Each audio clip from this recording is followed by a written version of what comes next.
Hello Love and it. welcome. So I have the delight and pleasure today to be here with the lovely Jonathan Arms. He is an amazing man that I have had the pleasure of meeting in person. We've sat down together, haven't we? He is a genuine human being with legs and everything, which is really great to know. Um, and he is here today for one of my 60th birthday conversations, where we are just going to have an amazing conversation, I'm sure, with lots of inspiration about all the wonderful things that Jonathan knows and does. So without any pressure at all, Jonathan, No pressure. you told me you were at your best between 10 and 4, and we're That's actually right. recording this interview at 10:30. So Yeah. I am expecting something really. Great things. Yeah, great things.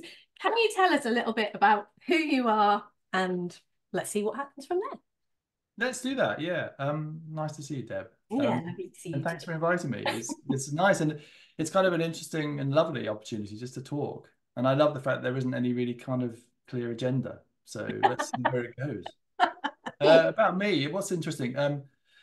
Yeah, well, I suppose that the relevant points, I guess, would be that my training was in psychology, and I think that's kind of interesting because when I first trained, it was in the world of understanding something about the psychology of the human experience, and I spent quite a long time trying to kind of work that out and work in the space of leadership development and organization.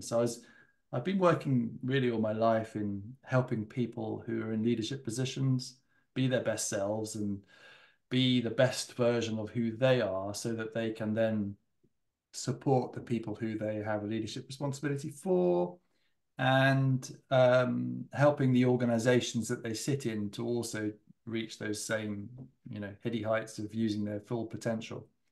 So I've done that through coaching, through teamwork, through leadership development programs, and through organizational change.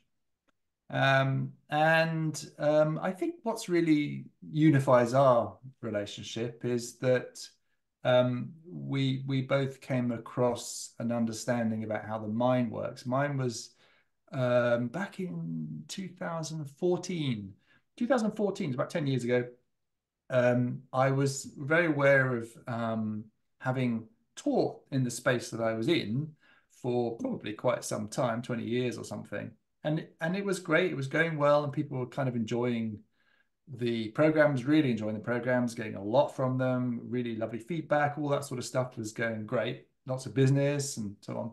But from my point of view, I was kind of flagging a little bit. And the reason why I was flagging was because I had a sort of sense in my work that the work that I was doing with people that it wasn't really getting to the point. It felt a slightly superficial, although we were going a little bit deeply into people's psychology, it wasn't kind of really addressing some of the issues that I felt were there, but I didn't know what those were. Mm. So I started to look around at getting some training in 2014, and I actually came across a contact that I'd had from some years before, and I started to work with her, and it was in this field of understanding how the mind works, the principles that we both know and love. And I didn't know anything about them at the time. I just sat there and listened to this woman, Kimberly Hare, talking about this stuff.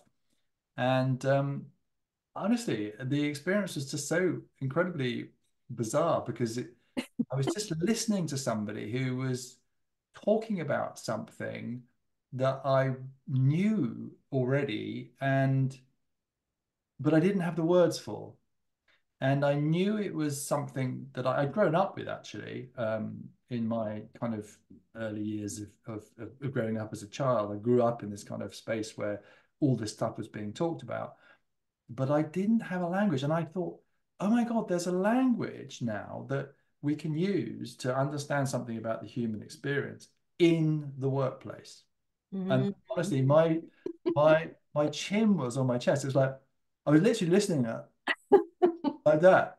And I couldn't quite believe it. It took me a long time to get my head around it, but once I'd sort of really settled with what I'd heard, I realized how you could use this kind of understanding of the mind and the sort of soulful life that we're in the way in the business world, and people wanted to learn about it. So ever since then, really been working in that space, and still, of course, using some wonderful traditional leadership development tools and techniques, which still remain really super useful, but with a deepened understanding of how the mind works. Yeah, so that's that kind of a little bit of background. What I really, really love about that is, and what I love about the principles and what makes sense to me in them is how practical it is. Yeah. Because it almost like when you're saying, you know, I grew up in this environment, I grew up where this was talked about. And however, I know for me, I had a religious upbringing, which is definitely, I am not religious anymore, but I can absolutely see the basis of those teachings were pointing me to something greater than me, pointing me to the same thing. But it was like, and I can even remember in my life as a child, that was kind of what we did here. And then life was over here. And you know, in what you're saying, it sort of sounds like business was here and how we did business was this. And then there's this other stuff. And it's almost like the practicality of the principles. Because what I loved was, you know, when my son came home from school, or he'd had a bad day, or something was going really wrong, or he was struggling or anxious, and my daughters, it was like there was a real practicality to this that helped. It wasn't something that was in a box over here that we did on a Sunday or whatever, and then life and all the struggles, whatever happened here. It was like, no, marry these two things, because that's where it comes into Yeah, that's lovely. I mean, I love that. And there's a sort of, it's a really true point, Deb. And there's a sort of integration of the different elements of our understanding of the human condition, and that we don't have to, you know, separate out.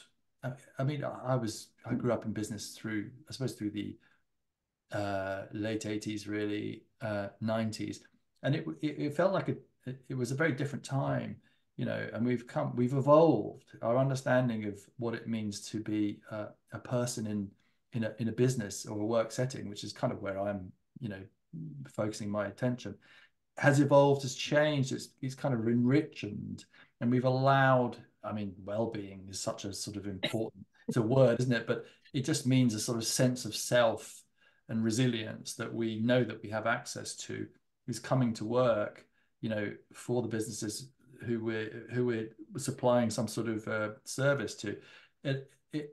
It's become something which we're allowed to talk about, whereas I think probably a few decades ago it felt like we weren't really allowed to talk about it because it was a bit woo-woo, or it was a bit kind of soft, or it was a bit irrelevant. But of course, you know, as we all know, it's the same human being that's turning up to work as they're going home and doing all the things that we do. So it's a really beautiful.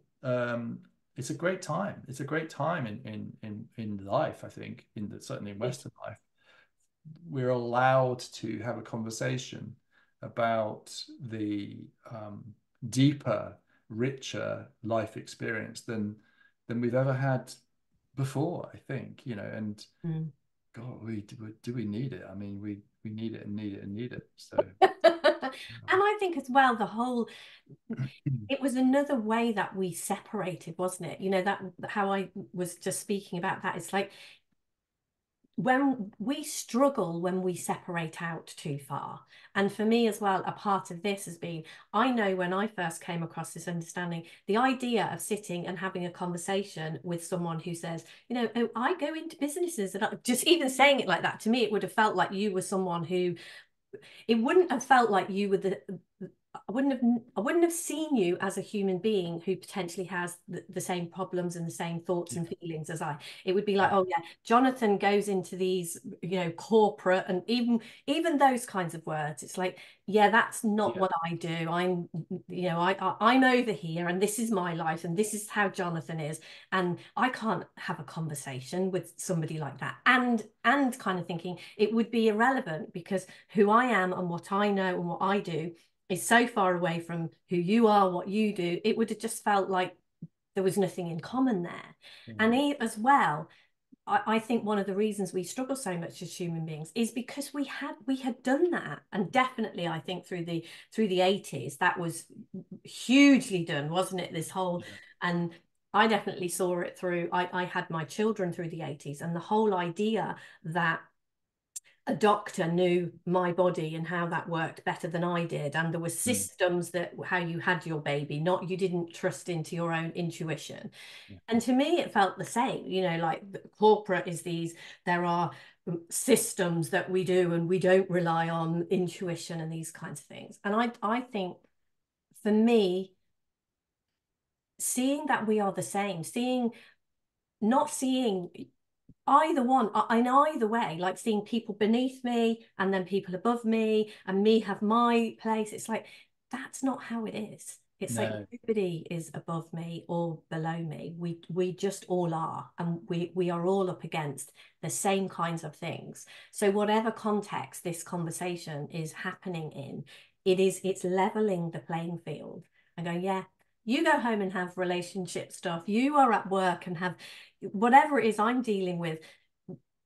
It's the same, but we just give it different names or say it in a different way. it is incredibly unifying. And when we understand that um, we're all we all have a very different reality. We have a very different experience of what's in front of us, but the tools, if you like, the mechanics that sit behind that creation of that reality are identical for every human. It's kind of unifying, and it's very helpful to see that. So it doesn't matter if you're talking to a CEO of a multinational business or a child. It's the same mechanism that's working up their experience of their reality. And that's very unifying. And when what they're experiencing is entirely different. And of course, there is an element when you're working in business of it being very helpful to understand have some sympathy or empathy with what their experience is, in the same way as if I was going to go and work in I don't know, a setting that I didn't know very well, I would probably be less useful to that setting because I just wouldn't know what it was like to be there. So it's quite helpful to be knowledgeable and empathetic about that. And some of the skills that they might be using might be different. But the fundamental mechanics of how the experience is arising in them, which is through thought and the awareness of the thought that those people have, all of us have, is the same. And there's I'm really interested in the conversation I remember having with somebody recently, which is around whether or not the mind is simple or complex. I love that. Yeah, and Share a little bit. it's kind of Maybe it's a interesting. paradox. Yeah, because it's both, isn't it? Of course, Yeah, yeah, there's a wonderful simplicity to the way the mind works. We're literally in an experience which is generated internally, and it doesn't look like it. It's a thought generated experience all of the time, 100% of the time. We're gathering information and data through our senses, and we're making sense of it through the mastery of the human brain and experiencing whatever the brain produces for us on a simple level, right? And is it complex? Boy, it's complex. I mean, it's the most complex thing on the planet in the universe as we know it. In terms of the intricacy and the millions and trillions of network connections, it's just remarkable. So, on a physical level, it's just really incredibly complex. And then in the practical level, it's kind of simple, which it's good. It's good to see the combination of complexity and simplicity. Is kind of neat. And then there's something else, which is kind of spirit and intuition, and we have no idea what that is. I I mean, think that's the same, really complex and really yeah, and really simple. For me, with those kinds of things, what I see is sometimes I find it really helpful to know that something is really, really complex. And another time it's really helpful for me to know the exact same thing is yeah, really simple. And yeah, I know one of the things that I say is always use everything for yourself, not against yourself. And if Mm. we're going to kind of say, oh, this is too complex, I can't, oh no, I can't do that. That's not, we're just using it against ourselves. And in that moment, it's worth looking at the simplicity of it. Nice. And Yeah. then I love, this is absolutely, I am a total geek about, how does this work? How does our mind work? How does it? And I love looking at the complexity of it. I find it fun and exciting. But the minute I'm kind of, oh, I'm out of my depth, I don't know this, it's like, yeah, just remember this is really simple, Deb. Yeah. And it's super simple, isn't it? I Yeah. mean, it's super simple to remember. I mean, what I've sort of really discovered is that as I've learned more and more about how the mind works, in many ways it's got simpler and simpler, simpler, uh, Simpler. and simpler, Simpler. and I like it. Simpler. Yeah. simpler. And I think that simplicity is, it's something about, there was a quote I saw somewhere, which is, unless you can explain something really simply, you don't really understand it. And I would definitely support that. Well, I remember starting teaching this stuff in the early days, some 9 or 10 years ago, and it was like, I think it was complicated in my mind, so it became complicated teaching. And I suppose it's got sort of clearer as time's gone on. It still is. I'm sure it'll become more and more clear. But it's kind of simple. I mean, we're having a thought created experience. It's happening internally. Stuff's going on out there. We're having a thought created experience all of the time. One, two, we're perfectly fine. Now, this is difficult for people to always take on, particularly if you're not feeling fine. But fundamentally, at the heart of the human condition is a wellness, psychological and emotional wellness. And yes, there are some physical elements that take us away from that, but fundamentally, the human condition is one which is psychologically and emotionally well, and then we think our way out of it innocently, without intention, and with a huge amount of suffering and pain for many people. But when we go back to that simplicity, there's a possibility of removing that suffering and pain can dissipate, and it's not an easily won truth for some people who are really suffering. There's no denying that, but there are some fundamental simple truths about the human mechanics which I think are worthy of our attention and worthy of at least knowing in ourselves, are available to us, whoever we are. I absolutely love that. It's, yeah, fundamentally. And I think that has been a game changer for me in working with people to know no matter what the details, no matter what the circumstances, no matter what the details they are coming with, to stay in the remembering that fundamentally the human condition is we are okay, that there is that wellness underneath what underpins it, and anybody can find their way back. That is a possibility, that we can find our way back there. Mm-hmm. And I have seen that, like when people sometimes come to speak to me and they're telling me maybe of their circumstances, their problem, what it is, they feel that they've come with, whatever. And I know sometimes the details of some of those things can have me kind of go, oh my gosh. But what I have seen too often, and like you say, sometimes it can be a struggle and difficult for people, and some of the things that we share may be difficult initially to take on, and it might take some time to insightfully see the truth, or experience a glimpse of that for yourself to be able to get it. But sitting in the knowing of the possibility of that, what happens to people sometimes that are in front of me, what they will then come out and say, oh my gosh, yes, and give a solution that they have seen, a difference, a new thought they've had, whatever it is, share something. And that would never have been what I would have suggested.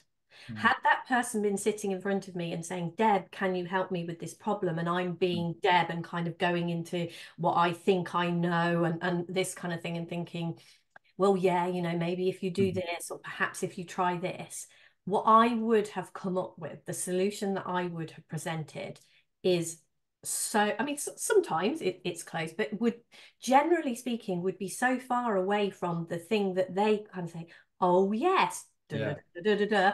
And it's like, that to me is the magic of what we are pointing to, because it's not on me to find that solution. It's on me to open the idea of the possibility of how you beautifully articulated that. I wouldn't even attempt it. But you know, that whole, yeah, there's this wellness that underpins everything. And it feels like my job when I'm speaking to people is to introduce that idea and look in that direction, look for this wellness, and maybe Yes. pointers. Yes. Yeah, and sort of, and for me, it's when somebody, if somebody is talking to me, and I've had this experience where people have known that in me, and I haven't known it. Yes. Um, and you sort of you hear something in the way that you're being talked to, um, which I don't know what it is, but you're the unconscious part of you just goes, hang on a minute, they've noticed something that I haven't noticed, right? Mm. I don't know what it is, and I don't even know I'm noticing it particularly, maybe, but it feels a bit different at the end of it, and I feel maybe a little bit better, or I feel a bit lighter, or I feel a bit more like there's possibility, or something like that. And there's something in the human spirit that we all have capacity to do, which is to speak to that part of each other. So if we're in a conversation, it really doesn't matter who it is or who with whom.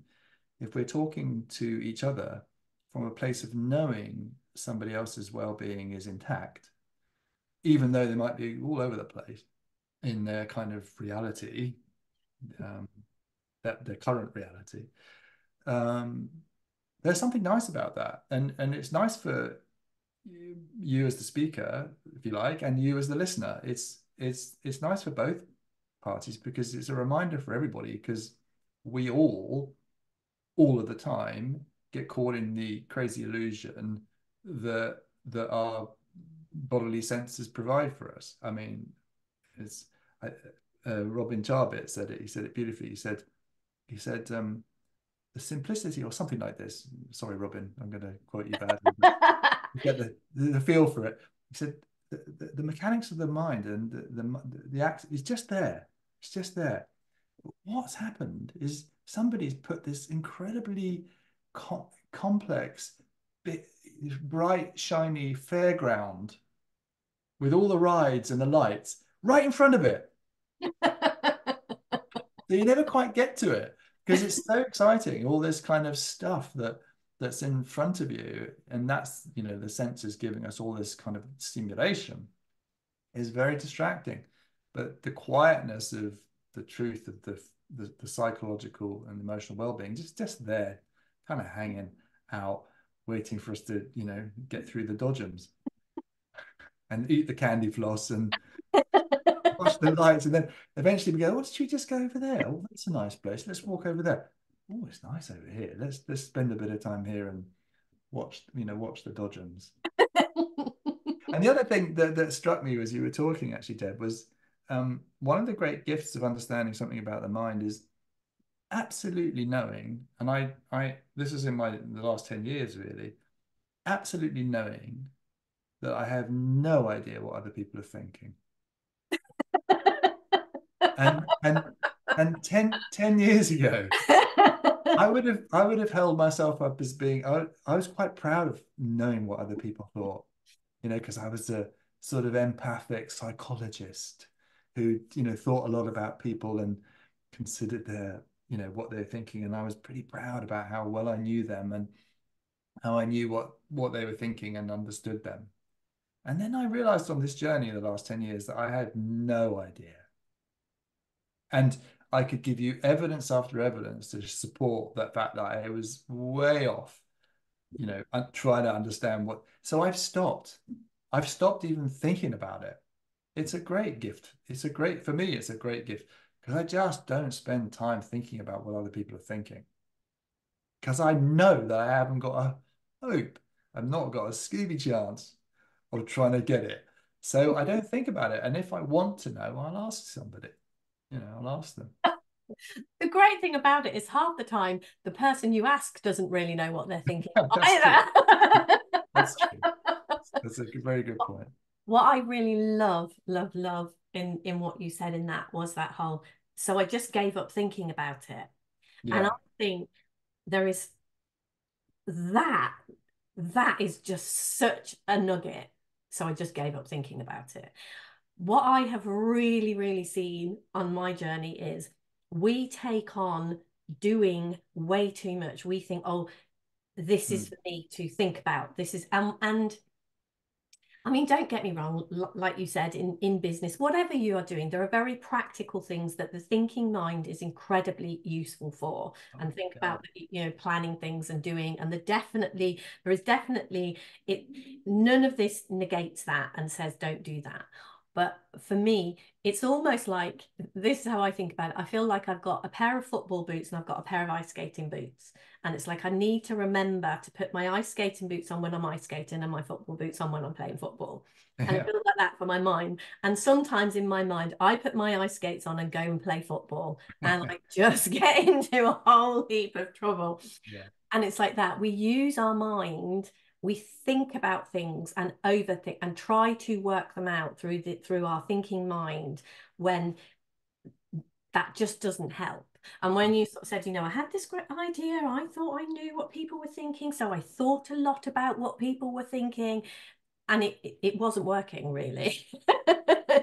And when you said, oh yeah, I just don't have to think about that, do I? And Yeah. for me, it's recognizing that this is one of those things, and knowing by the feeling within me, yeah, this is one of those things I can think about, sort out, I've got to pay my car insurance or whatever. Yeah, think about that. Think about making the phone call. Think about doing this.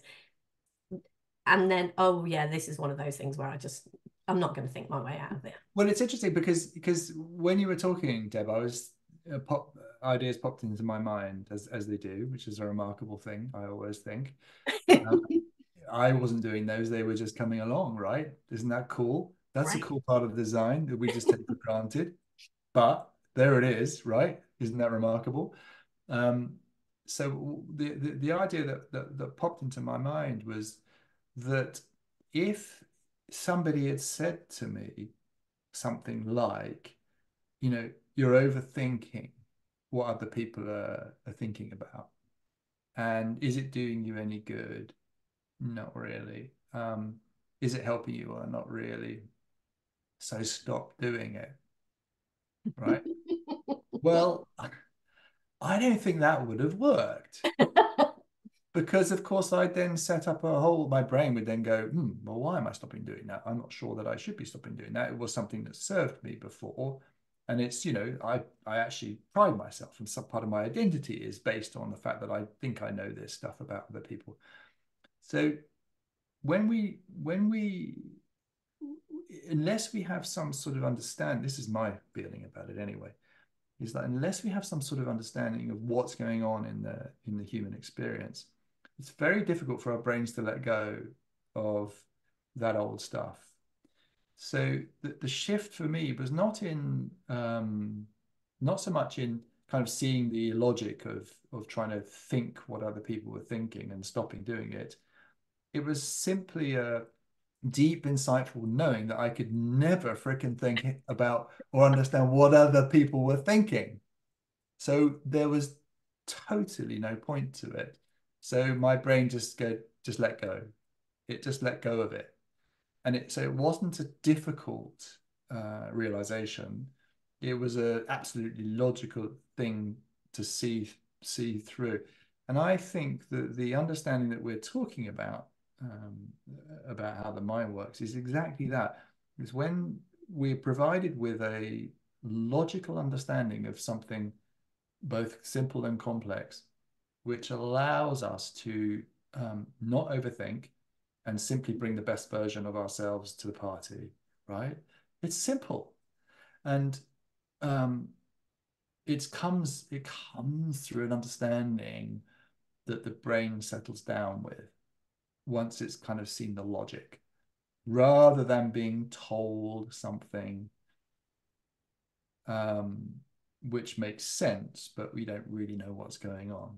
So I love the combination of logic and understanding the mechanics of the mind. That for me is very, very helpful. And it's very helpful for working with people who are in business, who are in the end commercial animals. They're interested in commercial success. They're interested in performance, output, making money, all the things that people in business are interested in. If it doesn't make logical sense to pursue this stuff, they're just not going to go there. Why would they? Yeah. But when it does make logical sense, and then there's an understanding that comes from it and a benefit, a felt benefit that comes from it, they'll pursue it more, which is what happens. Yeah, absolutely. It is the combination, isn't it? It's the beautiful combination of, I know sometimes when I work with people and maybe they have repeated their problem countless times, and it's like, oh, I don't, and it's like, right, okay, fine, let's just put that to one side for a minute and let's talk about how we work as human beings. What is this? And I think when you put two and two together yourself, that insightful moment of, oh yeah, I've been doing this and that no longer makes sense. Yeah. That's kind of what you're talking about, isn't it? So it is seeing it from, Yeah. and coming at it from both, like seeing like we all know that worrying is pointless. I don't Yeah. know, okay, how many times have you really worried about something and it's been helpful? Yeah. We kind of know that, don't we? It's like, yeah, don't worry. And yet, when something happens, when someone says to you, oh, don't worry, you just feel like punching them on the nose, don't you? It's like, oh, yeah, great advice. Yeah. Don't worry. Yeah. And to me, it's one of those things when Mm. we know that worrying is pointless, but Mm. it is, like you say, one of these things that our brain is kind of going, oh, I don't know, I can't let go of this worrying. I can't let go of overthinking this situation. But when we see that, when we genuinely see the logic, and it's like something, when we insightfully see that. Yeah, it's very interesting, that one, because I've thought about that actually, Deb. And I remember, and people have reported back to me on this many times, in terms of in their learning journey. I remember learning about worry, and I heard something years and years ago, which I found useful, which was um, which was something like, well, you do understand that humanity is kind of built to worry. It's survived through as a result of its anxiety.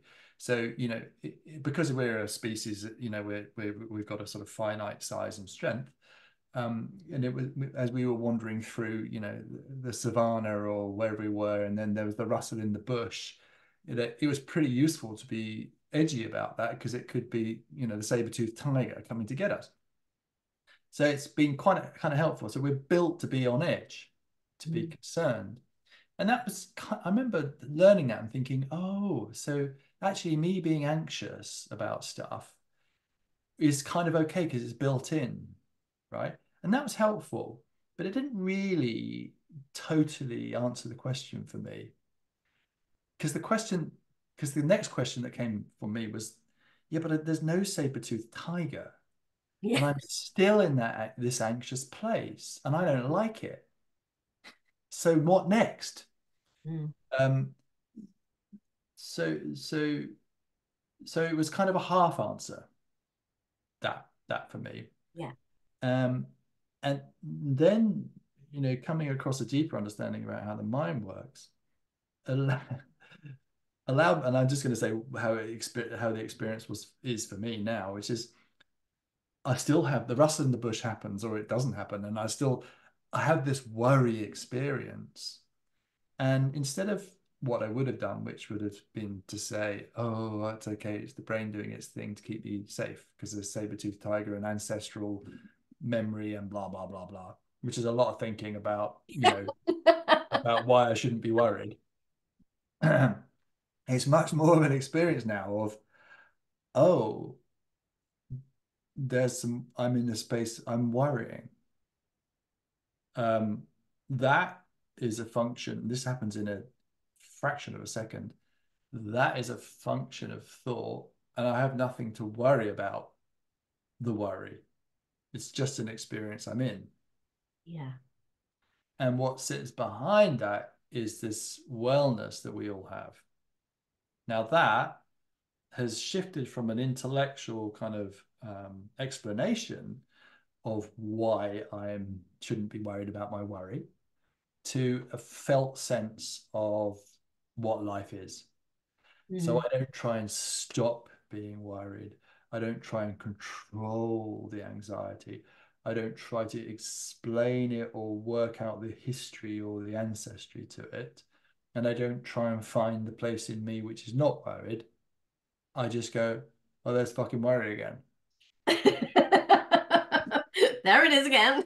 And then in that moment, I just remember that I'm fine. And then I go back to sleep or I get on with my day or whatever it is that's in front of me.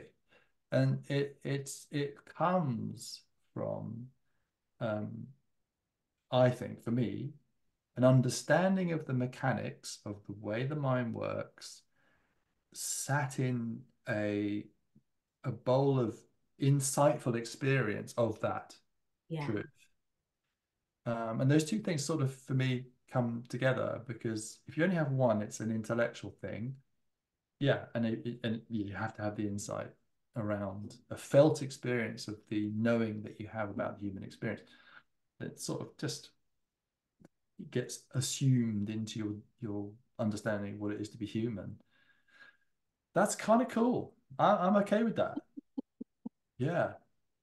I think our own experience is such a that's what we learn by, isn't it? It is like we see these things, like you say, we have this idea, okay, so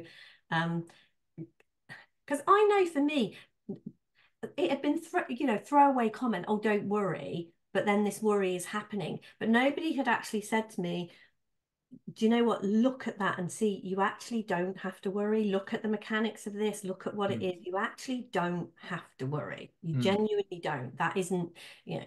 And then the experience of sort of, I don't know, recalling that, like you say, our mind just does amazing, amazing things.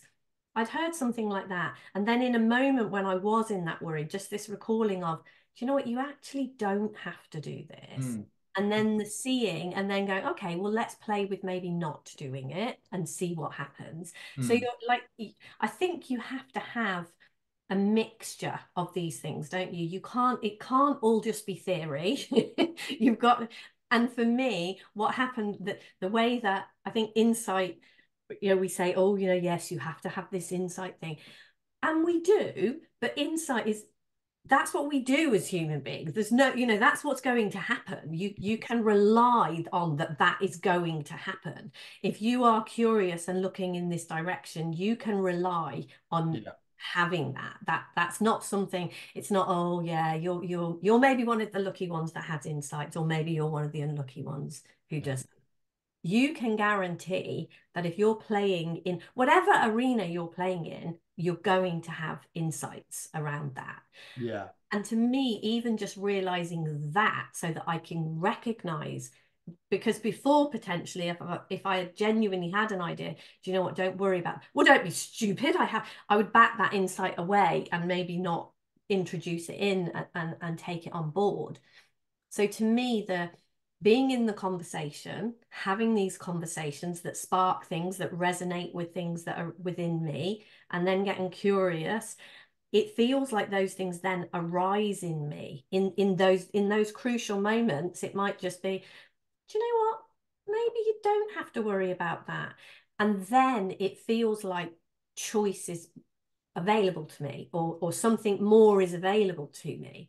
Whereas before, understanding and looking this direction, if someone would say don't worry, well, I have to worry about it, it's like there's no choice, there's nothing else on the table, there's nothing else there.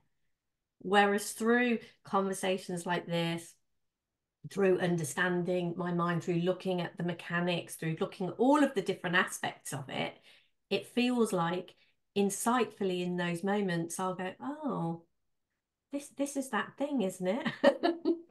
I think it's a super point, and I think it was George Pransky's thing about insight I really liked, which he talks about the insight bus stop. Have you read that? He I really like, and I think you're really talking to that for me anyway, which is he again, I'm terrible at remembering what people actually say, but I kind of get the feel for it. And he said, insights can happen at any time, right? And they happen to all of us. And sometimes you can be waiting, for a very long time, and they don't come. And then sometimes there's two or three, like buses, there's two or three that come along at once. And he said this was the bit I really loved. He said, but it's much more likely you're going to get the insight if you're standing at the insight bus stop. And it's like you're much more likely to catch a bus if you're Yeah. standing at the bus stop. Yeah. So you're much more likely to. And then it's like, well, what is the insight bus stop? Well, for me, the insight bus stop is what you've just described. It's being involved in the conversation. And I think that we often talk in this space of there's been nothing to do. Mm.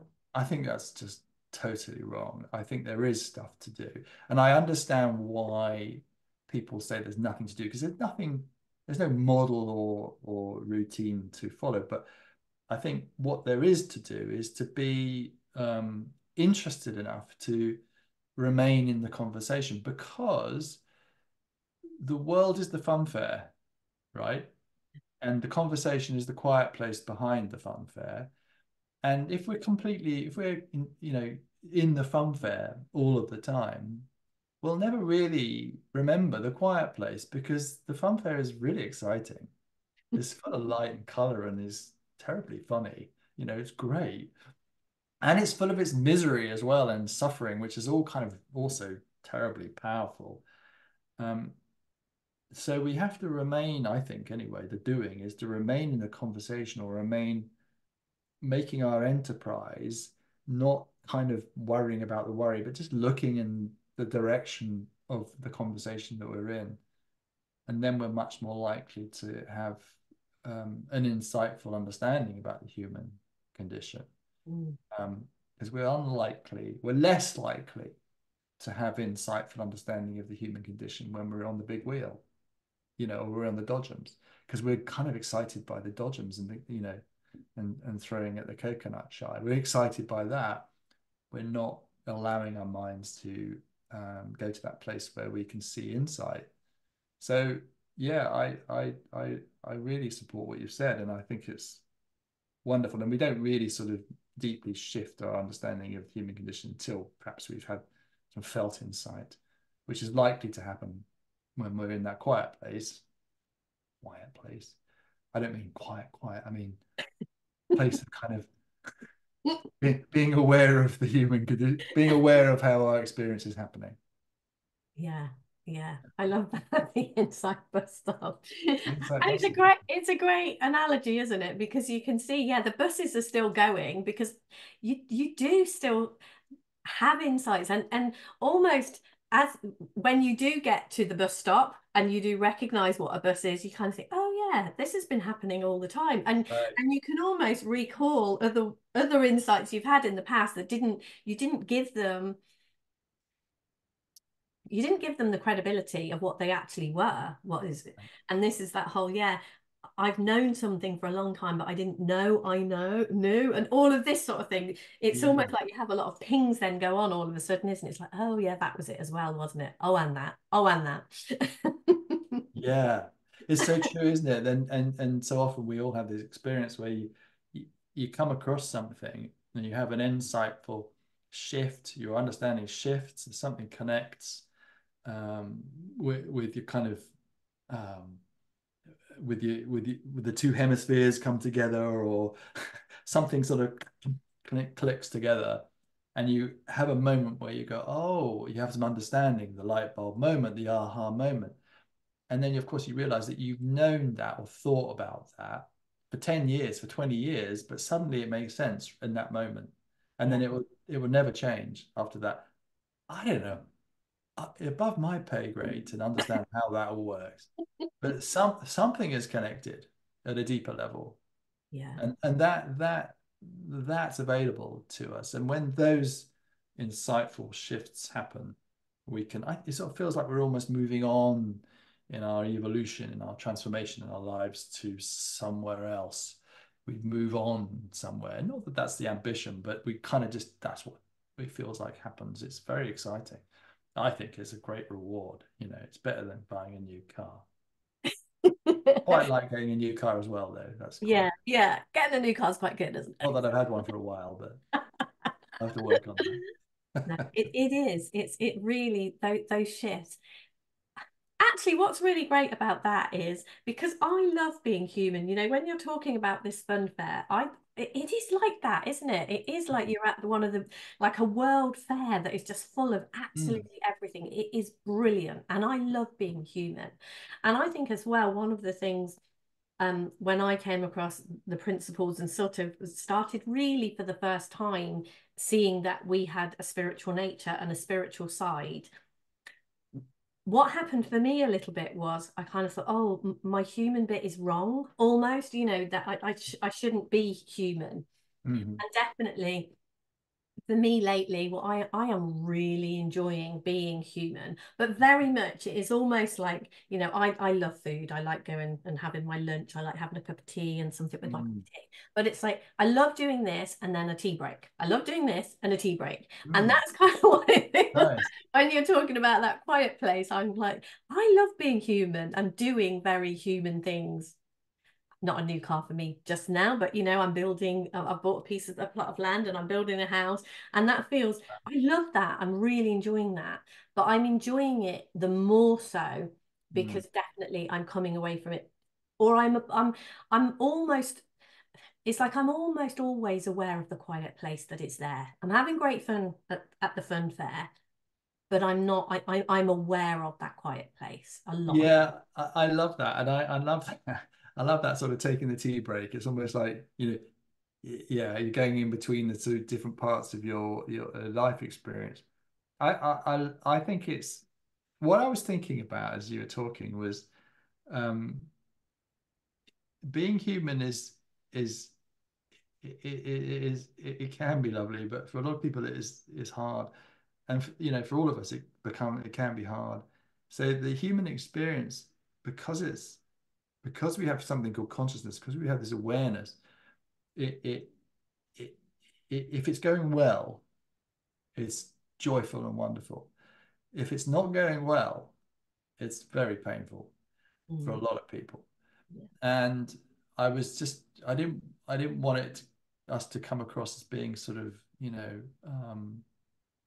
forgetting that side of things, because I think, you know, there are so many people who experience a lot of pain, um, genuinely feel that suffering and pain, which is also part of that fairground. It's the human experience.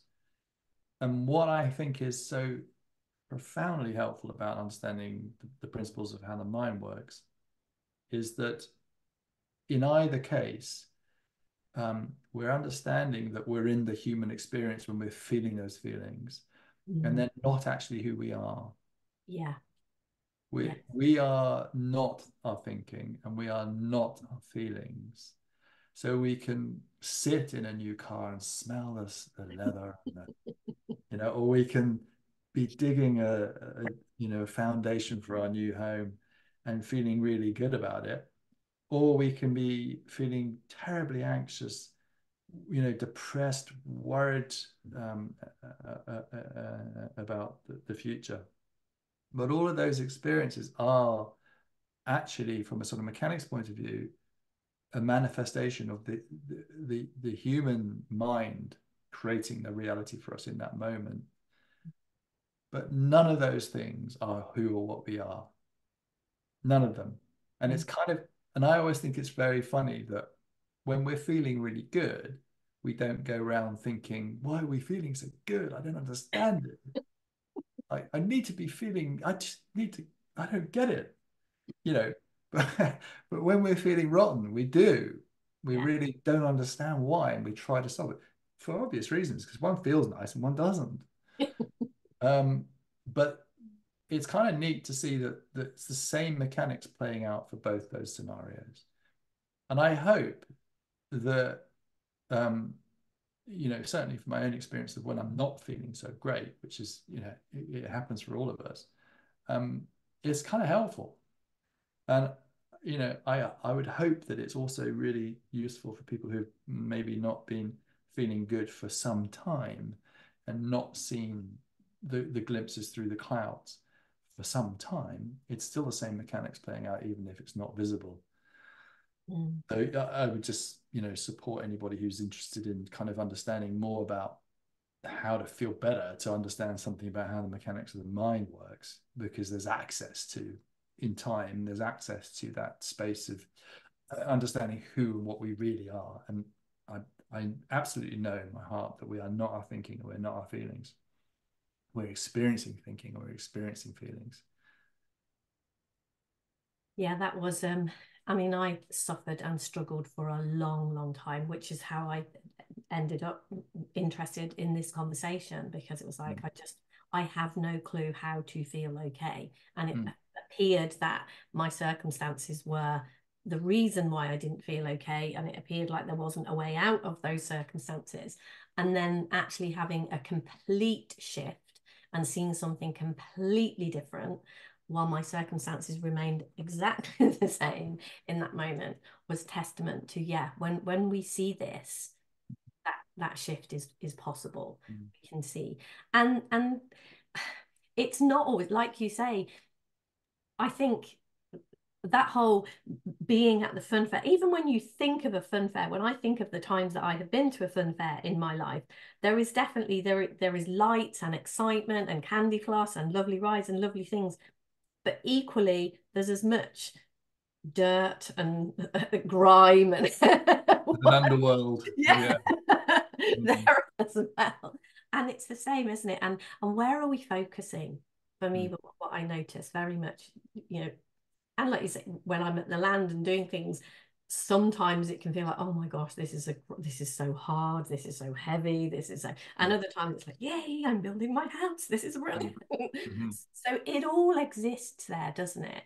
And sort of seeing the mechanics of the mind, like you say, seeing how is it that this experience is happening, and it is not who we are. That quiet space looks to me like, you can fool around in how you feel and what you do, but the truly knowing of who you are is a game changer. It is.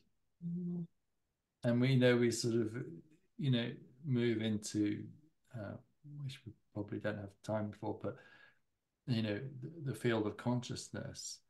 And, we need to deeply understand consciousness. I was running with a buddy a few weeks ago, and we were chatting about this stuff, and we were talking about consciousness, and he turned to me and he said, why have we been picked on to have consciousness? I said, why have we been picked? I said, what do you mean? He was really serious, deadly serious. And I said, what do you mean by that? And he said, well, it's a blight. It's awful. I mean, without consciousness, we'd just be kind of, hanging out and doing whatever we do. But because we got this wretched thing called consciousness, we experience all this stuff. And it was such a great conversation. Of course, it's kind of that, let's go deeper into this conversation, because that starts to ask the question, what are we in relation to consciousness, right? Which I think is a great next conversation for you and I. We must. I would love to pursue that. That would be amazing. But it's a great question, because if we see the feeling state that we're in, that the range of feelings, remarkable human condition, which the range goes from, wonderful, kind of blissful, glorious feelings to, depressive kind of, just awfulness. The range, the piano keyboard of feelings is just massive. And if we feel the feeling state, particularly if we're experiencing more of the low notes, and we don't like the feel of those, if we see that as who we are, consciousness is a blight. Consciousness we've been picked on. It's not fair, right? But if we notice that we're in that experience because of consciousness, but that's not what we are. You know, we're not the experience, we're the observers of the experience, we're the awareness of the experience, then perhaps it changes. Perhaps it changes the experience. Mm. Oh, wow. Yeah, that's a great conversation.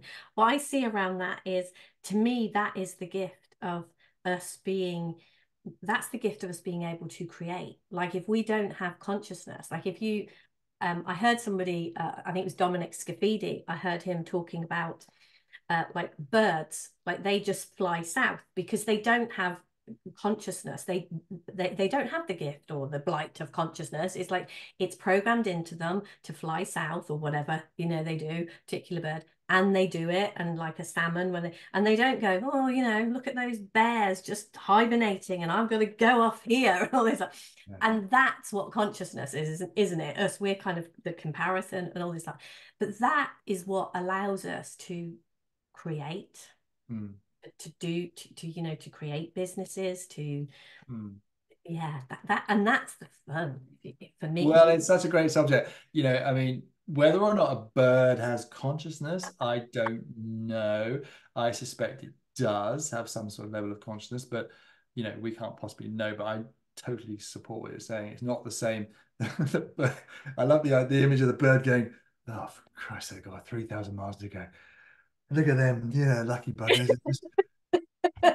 No, it's just them. You know, they're not doing that. I No, don't they're think not. they're doing They're that. not doing that, and We sort of thing. don't possibly know, but yeah, but you're right. I mean, that consciousness, you know, provides us with the opportunity to have maybe the highs and lows that we do have, and the creativity that we do have, and the capacity to explore our sort of more soulful part of our lives in a way that maybe more less conscious animals don't, as far as we know. It's a great exploration, a great conversation. Jonathan, I have really, really, really enjoyed our time together here. It's been lovely. I knew it would be a great conversation. So thank you very, very much. I know, I believe you sent my amazing Beck some stuff to put in here, but if people did want to contact you, how would they get hold of you if they want to know more about what you do? And Sure. First of all, it's been great. I've really enjoyed our conversation. It's been a lot of fun. Capital Shift is my company. LinkedIn. I'm on LinkedIn, but also the website is capital-shift.com. Cool.